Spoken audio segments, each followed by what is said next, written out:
I was never the kind of man drawn to grand gestures or fiery arguments, just an ordinary guy, working long shifts at the factory, earning calluses and paychecks, coming home each night to my wife, Sarah, and our 2 daughters, Lily and Emma. Our house was small, modest, nothing polished or extravagant, but it was ours. It carried the warmth only time can build, the kind of comfort woven together over 17 years of marriage, filled with shared laughter, sleepy good nights, and the quiet rhythm of ordinary love. Sarah had been my high school sweetheart. She had that rare kind of presence she could brighten a room with nothing more than her laugh, a sound I once thought I'd never grow tired of. Lily, 16, and Emma, 14, were everything to me.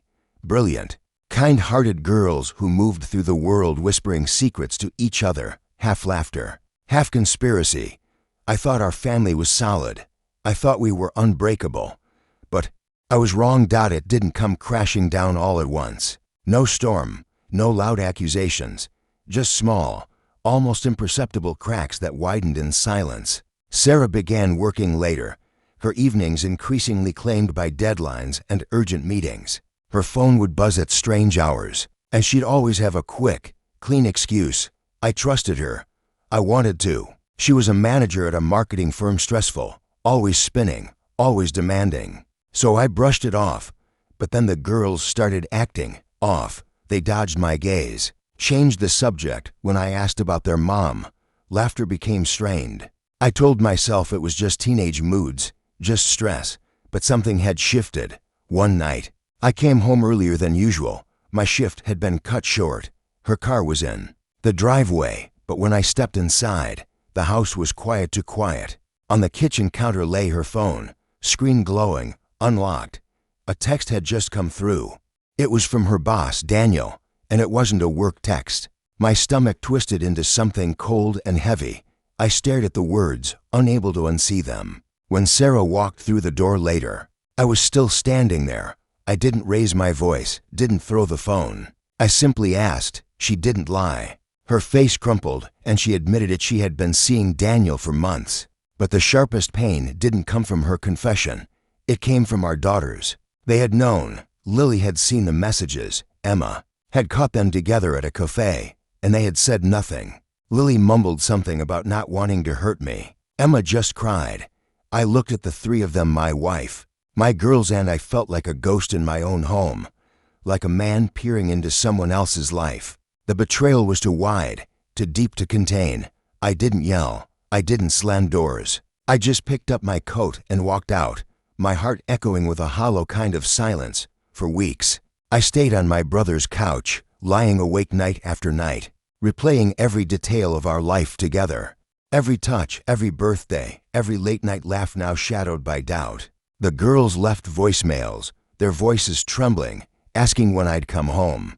I couldn't bring myself to listen past the first few words.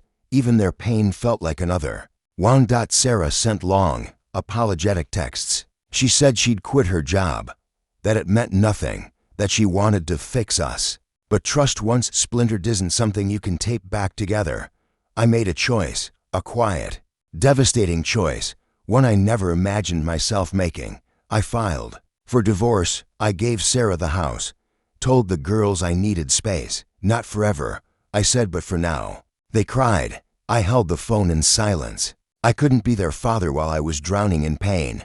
I moved away to a quiet coastal town where no one knew my name, the kind of place where the sea was always nearby and the wind smelled like salt and pine. I got a job fixing boats, something my hands had always loved, but life never allowed me to pursue.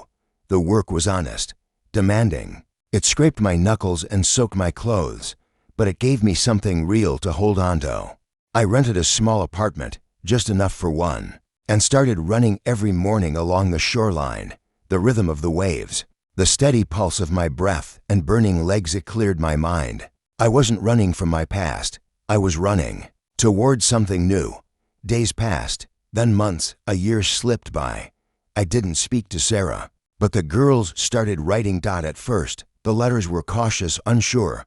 Then they grew longer, fuller. They wrote about school, their friends, their regrets. Lily shared her dreams for college. Emma told me about a poem she'd written, and won a prize for. I wrote back, at first, just a few lines, then more. I still wasn't ready to see them, but I needed them to know I had never stopped loving them, not even through the ache. Then, one afternoon, a package arrived. Inside was a folded piece of paper, Emma's poem. It was about a lighthouse doll, steadfast, standing strong in the heart of a storm. She had written it for me. And for the first time since everything fell apart, I cried. I'm not the man I once was. There are deeper lines on my face now. My voice is quieter, my pace slower. I've learned how to sit with silence without fearing it. I've started dating again. Her name is Clara. She owns a small bookstore on the edge of town and laughs with her whole body, like joy isn't something to be rationed. The girls are coming to visit next month. Their first trip out here. I'm nervous, but I'm ready. Ready to rebuild something, step by cautious step. Sarah's still in the house we built, living whatever life she's chosen. I don't wish her harm, but I don't look back either. I cut the rope to keep myself from sinking, and somewhere in the salt sweet air and the humming of engines, I found a version of life I never knew I was allowed to dream of.